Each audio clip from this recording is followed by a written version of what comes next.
Ternyata bun, para suami itu sering menyembunyikan sesuatu dari istrinya.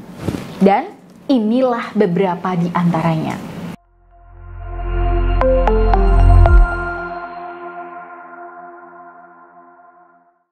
Assalamualaikum warahmatullahi wabarakatuh.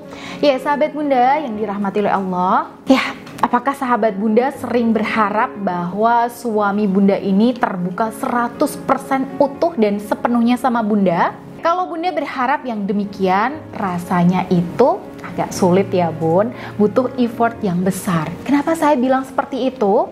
Yang pertama, tidak semua suami itu merasa yakin dan nyaman untuk terbuka 100% pada istri, kecuali ketika dia sudah dibikin nyaman dulu. Lalu yang kedua, cara kerja otak laki-laki dan perempuan itu tuh beda jauh satu sama lain. Buat para laki-laki, mending cari aman daripada terlalu terbuka. Karena biasanya bisa jadi selama ini mereka cenderung mendapatkan reaksi-reaksi negatif dari istri. Misalnya nih, istri cemas berlebih, kepikiran, baper, tersinggung, marah, dan sebagainya. Nah, ngomong-ngomong, ada beberapa hal yang biasa disembunyikan suami, bun. Yang pertama, masalah yang sedang dia alami. Ya, biasanya para suami itu jarang curhat, jarang minta saran, dan jarang sharing ke istri. Nah, kenapa? Laki-laki itu punya gengsi, bunda. Dia nggak mau terlihat lemah di depan istrinya.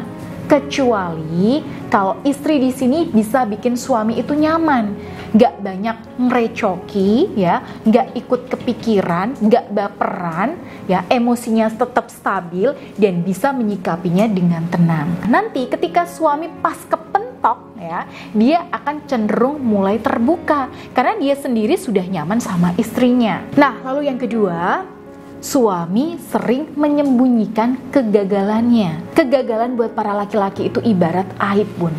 Jadi ketika suami bunda sedang mengalami kegagalan, ya entah itu soal kerjaan, soal bisnis, ketipu orang, atau yang lainnya, dia itu nggak serta-merta mau terbuka sharing sama istri. Ada dua kemungkinan kenapa dia nggak mau terbuka. Yang pertama, karena dia memang enggan membahasnya sama istri. Lalu yang kedua, bisa jadi dia itu khawatir kalau bunda ikut-ikutan kepikiran dan emosional, sehingga takutnya nanti kondisi malah makin runyam. Nah, kemudian yang ketiga, suami itu sering menyembunyikan urusan keuangan, terutama soal hutang atau pengeluaran mendadak atau di luar ekspektasi.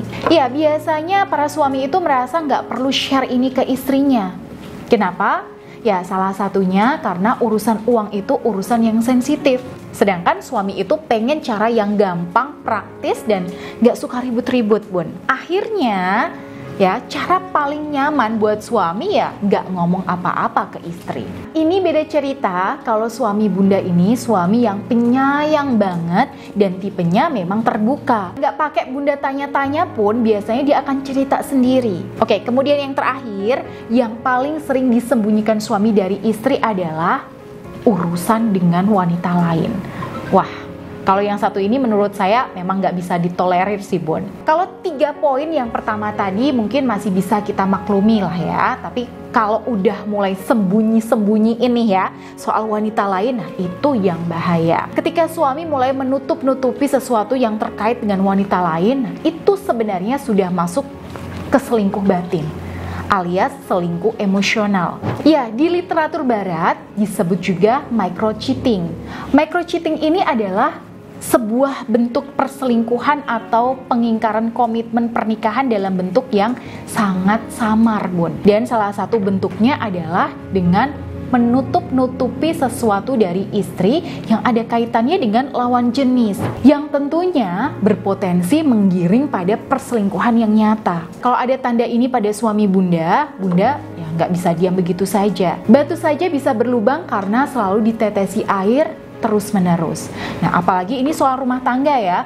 Kalau nggak segera diatasi, ya suami akhirnya bisa terjerumus pada perselingkuhan bahkan perzinahan. Jadi, buat bunda yang merasa punya tanda seperti ini, bisa langsung dikonsultasikan secara privat dengan saya untuk saya bantu dalami kasusnya dan lihat auranya. Dan bunda bisa hubungi saja di nomor yang ada di sini.